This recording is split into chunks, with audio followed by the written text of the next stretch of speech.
আপনি কি কখনো ভেবেছেন এমন একটি জাতির কথা যারা পাহাড় কেটে রাজপ্রাসাদ বানাতো, যারা গর্ব করে হাসতে হাসতে বলতো, আমাদের চেয়ে শক্তিশালী আর কে আছে? কিন্তু যখন আকাশ থেকে আল্লাহর হুকুম নাজিল হলো, তাদের সেই প্রাসাদগুলো মাটির নিচে চাপা পড়ে গেল। আজ আমরা জানব আদ জাতির সেই ভয়াবহ পরিণতির গল্প।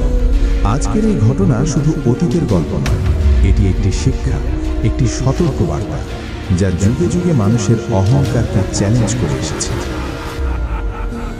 হযরত নূহ আলাইহিস সালামের পর আরেকটি জাতির উদ্ভব হলো, আদ জাতি। তারা ইয়েমেন ও ওমানের মাঝে বালুকাময় অঞ্চল আহকাফে বসবাস করত। তাদের শহরের নাম ছিল ইরাম জাতুল ইমান, যাকে বলা হতো স্তম্ভ শোভিত নগরী, যা যেন আকাশের সাথে কথা বলত। ইরামের বিশাল স্তম্ভগুলো দূর থেকে দেখলে মনে হতো মেঘের বুকে গেঁথে থাকা সোনার খুঁটি। ইতিহাসবিদরা বলেন, এর মতো সমৃদ্ধ শহর পৃথিবীতে আর ছিল না। মানুষ দূর অঞ্চল থেকে শুধু এই শহরের সৌন্দর্য দেখতে আসত। তাদের দেহ ছিল পাহাড়ের মতো শক্ত। অনেকে বলেন তারা এতটাই শক্তিশালী ছিল যে একটি বড় পাথর শিশুরাও সহজেই তুলতে পারত। হাড্ডির গঠন ছিল দৃঢ়, পদক্ষেপ ছিল বজ্রপাতের মতো ভারী, লম্বায় যেন মেঘকে ছুঁয়ে ফেলত। আর তাদের অহংকার ছিল সীমাহীন। অহংকার আকাশ ভেদ করে উঠত। তারা বলতো, আমরাই এই পৃথিবীর মালিক এবং আমরাই চিরকাল থাকব। অহংকার তাদের অন্তর থেকে কৃতজ্ঞতা মুছে দিয়েছিল। তারা ভুলে গিয়েছিল যে শক্তি তো পরীক্ষা, অহংকারের কারণ নয়। আহকাফের মরুভূমিতে তাদের নগরী চারদিকে বিস্তৃত ছিল। তাদের ছিল অসংখ্য খামার, দামি ঘোড়া, শক্তিশালী বাহিনী আর পর্যাপ্ত সম্পদ, যা তাদের আরও উদ্ধত করে তুলেছিল। তাদের ঘোড়ার পদচিহ্নে মাটি কাঁপত। রাত হলে তাদের প্রদীপের আলো দূর পর্যন্ত ছড়িয়ে পড়ত, যেন তাদের শহরটি পৃথিবীর উপরে ঝলমলে মুকুট। তারা তাদের সভা সমিতিতে এক কথাই বলতো, আমাদের মতো মানুষ আর কখনো জন্ম নেবে না। তাদের শিশুরাও অল্প বয়সেই পাথর তুলে শক্তি প্রদর্শন করত। শক্তিকে তারা গৌরব ভাবত, কখনো আল্লাহর নেয়ামত হিসেবে দেখত না। আর বয়োজ্যেষ্ঠরা গর্ব করে বলতো, আমাদের সন্তানরাও পাহাড় নত করতে পারে। এই জাতির আরেকটি অদ্ভুত বিশ্বাস ছিল। তারা মনে করত বাতাস তাদের দাস। বাতাসকে নিয়ন্ত্রণ করার গল্প তারা প্রজন্ম থেকে প্রজন্মে ছড়িয়ে দিত। যুবকরা গর্ব করে বলতো, আমাদের পূর্বপুরুষরা যখন চাইতেন বাতাসের রূপ ঘুরে যেত। যুবকরা উপত্যকায় দাঁড়িয়ে দুই হাত ছড়িয়ে বলতো, দেখো, বাতাস আমাদের দেহের অনুসরণ করে। বয়স্করা নিজেদের আসরে গর্ব করে বলতো, আমাদের বাপ দাদারা বাতাসের দিক পরিবর্তন করে দিতেন, আমাদের থামাতে পারে কে? যখন দূরে কোনো ঝড়কে আসতে দেখত, তারা হেসে বলতো, বাতাস তো আমাদের পক্ষেই আছে, এটা আমাদের উপর নয়, আমাদের শত্রুদের উপর আঘাত হানবে। কিন্তু তারা বুঝতেই পারেনি যে বাতাসকে তারা বন্ধু মনে করছে, সেটাই তাদের জন্য সবচেয়ে ভয়াবহ শত্রু হয়ে আসছে। আদ জাতি শুধু লম্বাতেই বড় ছিল না, তাদের শারীরিক গঠন সাধারণ মানুষের তুলনায় বহু গুণ বৃহৎ। নদীর ধারে তাদের পায়ের ছাপ আজও পাহাড়ের মাঝে পাওয়া যায়, যা দেখে মানুষ বিস্মিত হয়ে যায়। তাদের ঘরগুলোর দরজা এত উঁচু ছিল যে একটি অশ্বারোহী সহ ঘোড়া সোজা ভেতরে ঢুকতে পারত। তাদের বাসন ছিল পাথরের তৈরি, এত বড় যে একটি পাত্রে পুরো পরিবারের খাবার রান্না হয়ে যেত। সময় যেতে যেতে তাদের অহংকার বেড়েই চলল। যত দিন গেল তাদের গর্ব তত কঠিন হয়ে উঠল। তাদের অহংকার যখন চরমে পৌঁছালো, তখন আল্লাহ তাদের দিকে তার নবী পাঠালেন, হযরত হুদ আলাইহিস সালাম। হুদ আলাইহিস সালাম ছিলেন অত্যন্ত নরম স্বভাবের, ধৈর্যশীল আর নিজের জাতির প্রতি গভীর শুভাকাঙ্ক্ষী। তিনি দিনের বেলা দাওয়াত দিতেন, রাতে তাদের জন্য দোয়া করতেন। তিনি বলতে শুরু করলেন, হে আমার জাতি, তোমরা শুধু আল্লাহরই ইবাদত করো, তিনি ছাড়া আর কোনো উপাস্য নেই। কিন্তু তারা বলল, তুমি কি চাও আমরা বাপ দাদার ধর্ম ত্যাগ করি? আমরা শক্তিশালী, আমাদের কেউ ছুঁতেও পারে না। হযরত হুদ আলাইহিস সালাম পুনরায় বললেন, আমি তোমাদের সেই আযাব থেকে সতর্ক করছি যা তোমরা কল্পনাও করতে পারো না। কিন্তু যাদের অন্তর অহংকারে ভরে যায় সেখানে উপদেশ পাথরের সঙ্গে ধাক্কা খেয়ে ভেঙে পড়ে। হযরত হুদ আলাইহিস সালাম প্রতিদিন তাদের বাজারে যেতেন, তাদের প্রাসাদের সামনে তাদের ঘরের দরজায় দাঁড়িয়ে শেষবারের মতো আহ্বান জানাতেন। তাদের নেতারা কখনো হেসে বলতো, তোমার কথায় যদি সত্যি কিছু থাকতো তাহলে আমাদের প্রাসাদ কি এখনো টিকে থাকতো? কেউ কেউ তার উপহাস করত, ছোট শিশুরাও তাকে দেখে হাসাহাসি করত। অনেকে তাকে দেখলে পথ বদলে নিত, এই ভয়ে যে হয়তো আল্লাহর ভয় তাদের চোখে এসে যাবে। একদিন হযরত হুদ আলাইহিস সালাম তাদের বড় এক সভায় গেলেন, যেখানে নেতারা সোনার তৈরি আসনে বসেছিল। তিনি দেখলেন নেতাদের চোখে অহংকারের আগুন আর মনের ভেতর নাফরমানির অন্ধকার। তিনি বললেন, আল্লাহ যে সৃষ্টির নিয়ম বানিয়েছেন তা দেখুন, আপনাদের শক্তি তার সামনে কিছুই নয়। কিন্তু তাদের নেতারা আবারও হেসে বলল, এই ছোটখাটো হুমকি বন্ধ করো। আযাব যদি আসে আমাদের শক্তি দিয়ে আমরা সেটি ঠেকিয়ে দেব।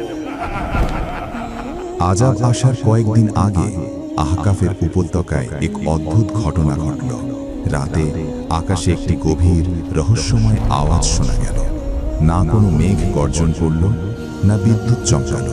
তবুও মনে হচ্ছিল যেন দূর কোথাও থেকে কেউ ডাক দিচ্ছে। শিশুরা ভয়ে কেঁপে উঠল, পশুরা অস্থির হয়ে ঘুরতে লাগলো। কিন্তু শক্তিশালী আদ জাতি তখনও বলল, এটাই তো প্রাকৃতিক শব্দ।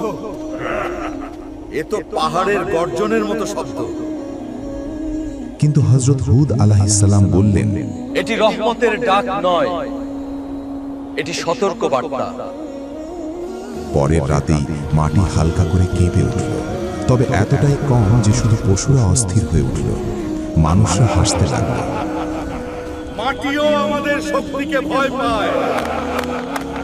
তারা বুঝতেই পারল না এ ছিল ভূমির শেষ প্রতিবাদ। তারপরেই আসবে আল্লাহর চূড়ান্ত সিদ্ধান্ত।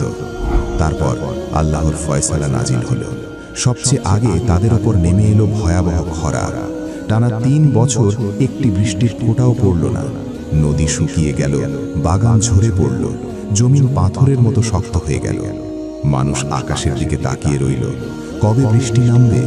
কিন্তু আকাশের উত্তর ছিল নৈশব্দ। প্রথম বছর তারা বলল, এ তো সামান্য সমস্যা, আমরা শক্তিশালী জাতি। হাসাহাসি চলতেই থাকল।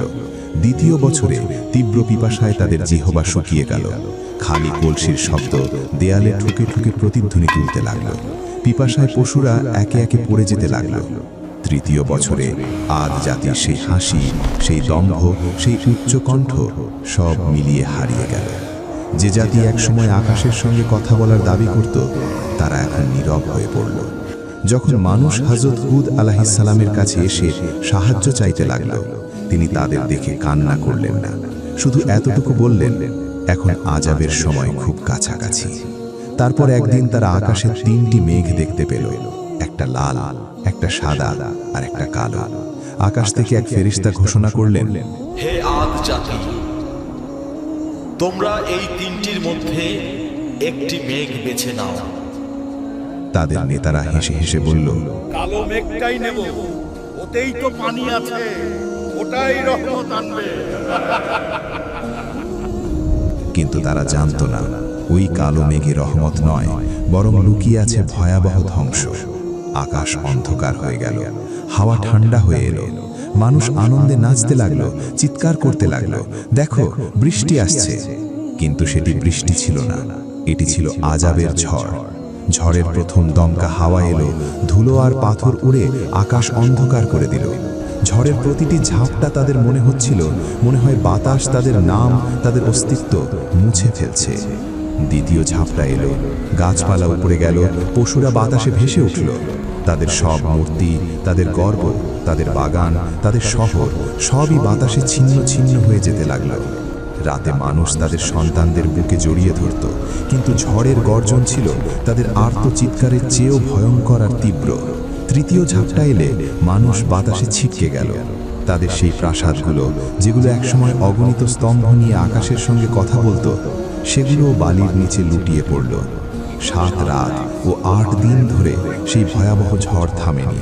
আকাশ গর্জন করত, জমিন কেঁপে উঠত, আর ঝড় প্রতিটি মুহূর্তে তাদের অস্তিত্ব মাটির সঙ্গে মিশিয়ে দিতে থাকত। তাদের প্রাসাদ, তাদের জৌলস সমৃদ্ধ শহর, তাদের শক্তির গর্ব সব কিছু পড়ে গেল, চূর্ণ বিচূর্ণ হয়ে বালির নিচে চাপা পড়ল। আল্লাহ ঘোষণা করলেন, আদ জাতিকে ধ্বংস করা হলো এক প্রচণ্ড কর্কশ উত্তাল ঝড়ে, যা টানা 7 রাত ও 8 দিন ধরে নিরবিচ্ছিন্নভাবে তাদের ওপর বইল। যখন ঝড় থেমে গেল, চারিদিক শুধু নিস্তব্ধতা, যা চোখে পড়ল শুধু বালির সমুদ্র আর পড়ে থাকা লম্বা দেহগুলো, যেন ভাঙা ও শুকনো খেজুর গাছের কাণ্ড। যে শহর একসময় আলোকময় ছিল, আজ সেখানে শুধু মৃত্যুর নীরবতা। এত মানুষ, এত সম্পদ, কিছুই আর নেই। কিন্তু আল্লাহ কয়েকজন মুমিনকে বাঁচিয়ে রাখলেন, যারা হযরত হুদ আলাইহিস সালামের সঙ্গে ঈমান এনেছিল। তাদের পাহাড়ের একটি গুহায় আশ্রয় দেওয়া হলো।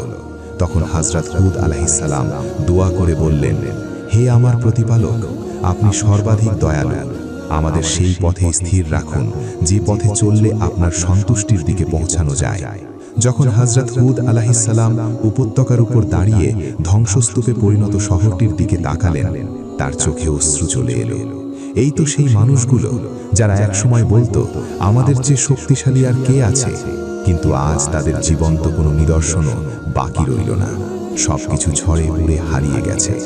এ ছিল নবীর হৃদয় ভাঙা মুহূর্ত, যিনি সারা জীবন তাদের হেদায়েত চেয়েছিলেন। হযরত হুদ আলাইহিস সালাম বললেন, অহংকারের পরিণাম সবসময় ধ্বংস, আর আল্লাহর অবাধ্যতা বরবাদ হওয়ার পথ। আজও আহকাফের বালির নিচে তাদের শহর ইরাম চাপা পড়ে আছে, একটি সাক্ষ্য হিসেবে, যা মানুষকে মনে করিয়ে দেয় যে মর্যাদা ও সম্মান শক্তি দিয়ে নয়, শুধু আল্লাহর আনুগত্যের মাধ্যমেই পাওয়া যায়। যদি এই কোরআনিক কাহিনী আপনার ভালো লেগে থাকে, তাহলে ভিডিওটি লাইক করুন, কমেন্টে লিখুন পরবর্তী পর্বে কোন জাতির কাহিনী শুনতে চান, আর চ্যানেলটি সাবস্ক্রাইব করতে ভুলবেন না।